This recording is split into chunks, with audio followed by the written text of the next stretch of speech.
The little girl came out of the falling snow like a ghost, barefoot on the frozen road, cheeks red from the cold, tears cutting clean lines down her dirt-smudged face. She was crying so hard she could barely breathe, clutching a worn-out teddy bear to her chest as if it were the only thing keeping her alive. When she saw the red pickup slow down, she didn't hesitate. She ran straight toward it, waving her small arms desperately, and when the truck stopped, she looked up at the men behind the wheel and whispered words that would haunt him for the rest of his life. "Please follow me home." What the U.S. Marine found when he did would break something deep inside him that had already survived war, loss, and silence. Before this story goes any further, take a moment and do something powerful. If you believe in kindness, in second chances, and in the idea that one small act can change a life forever, please like this video, leave a comment, share it with someone you care about, and subscribe to the channel. Stories like this deserve to be told, and they deserve to be heard. The Marine's name was Daniel Hayes. He had survived 2 combat tours overseas, carried shrapnel in his left shoulder, and learned how to sleep through explosions but not through memories. Since returning home, he drove long, empty roads whenever the nights grew too heavy, his German shepherd, Rex, riding silently in the truck bed like a loyal shadow. Snow was falling hard that evening, thick and quiet, muffling the world until it felt like nothing existed beyond the narrow stretch of road ahead. Daniel wasn't looking for anything. He never was.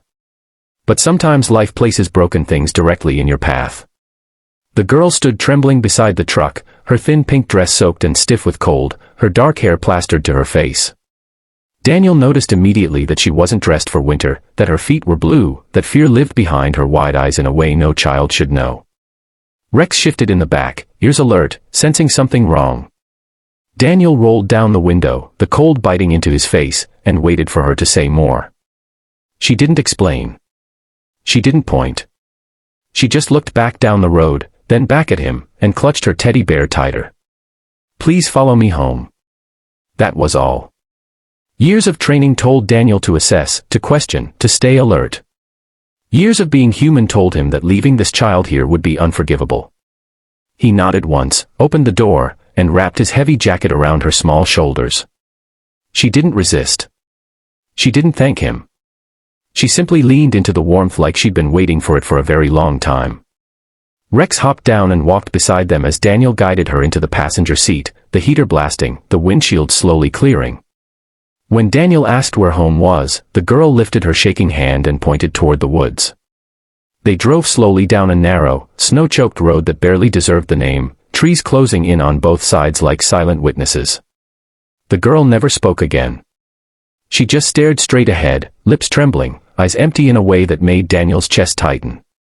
Memories stirred uninvited. He had seen that same look on children overseas, standing in rubble where homes used to be, clutching whatever pieces of comfort they could find. He had promised himself he would never see that look again. Yet here it was, on an American road, in a place that was supposed to be safe. The house came into view like something abandoned by the world. A sagging structure at the edge of the forest, its paint peeling, windows dark, roof bowed under the weight of snow. No lights. No smoke from the chimney. No sign of warmth or life. Daniel felt a slow, sinking dread settle into his stomach. He parked the truck and stepped out, boots crunching loudly in the silence. Rex growled low in his throat, for bristling. The girl climbed down and stood beside Daniel, suddenly very still, her small fingers gripping the hem of his sleeve. The front door was unlocked. It creaked open with a sound that echoed through the empty house. Inside, the cold was worse than outside. The air smelled of mold, damp wood, and something sour that made Daniel's stomach turn. The living room was almost bare. A broken chair. A stained mattress on the floor. Empty bottles scattered like fallen soldiers. The girl walked past them, moving with the quiet familiarity of someone who knew every crack in the floor. She stopped near a doorway and looked back at Daniel, eyes glossy but dry now, as if she had already cried all the tears she had. That was when Daniel heard it. A faint sound. A weak, strained breathing coming from the back of the house. Training kicked in instantly. He moved forward, heart pounding, every sense sharp. The room beyond was dim, light barely filtering through a cracked window. On the floor lay a woman, barely conscious, wrapped in thin blankets that did nothing to fight the cold. Her face was pale, lips blue, body shaking uncontrollably. Daniel knelt beside her, checking her pulse with practiced hands. It was weak. Dangerously weak. The truth came together in pieces that hit Daniel harder than any explosion. The girl hadn't run crying because she was lost. She had run because her mother was dying. Because there was no phone. No heat. No help.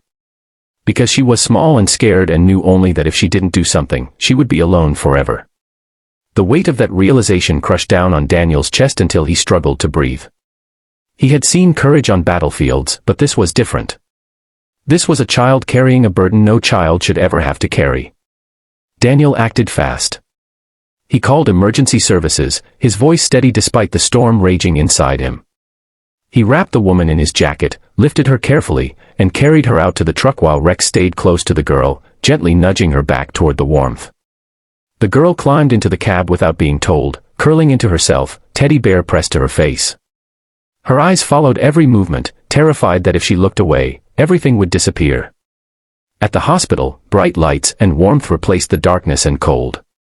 Doctors rushed in, words flying that Daniel barely heard. Severe hypothermia. Dehydration. Infection. Hours passed in a blur. Daniel sat in the waiting room with the girl beside him, Rex lying at their feet. She leaned against his arm, exhausted, trusting him in a way that felt undeserved and overwhelming. When a nurse finally came out and said the woman would survive, Daniel closed his eyes and bowed his head, a silent prayer leaving him in a shaky breath. The girl didn't cry when she heard the news. She didn't smile either. She simply nodded, as if relief was too big a feeling to show all at once.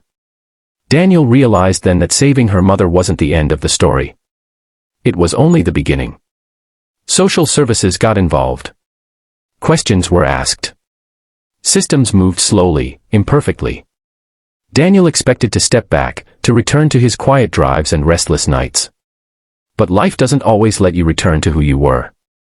Over the following weeks, Daniel visited the hospital, then the small apartment they were moved into. He brought groceries. Warm clothes. A space heater. The girl, whose name was Lily, began to speak more, her voice soft but steady. She drew pictures of Rex and taped them to the fridge.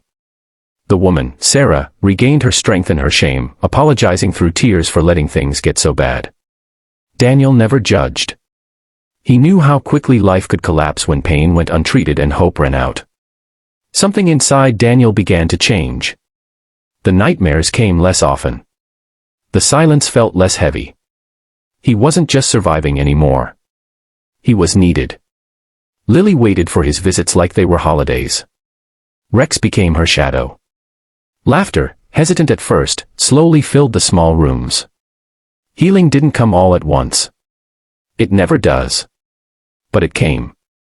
Near the end of this story, before we reach the final moments, I want to ask you something from the heart.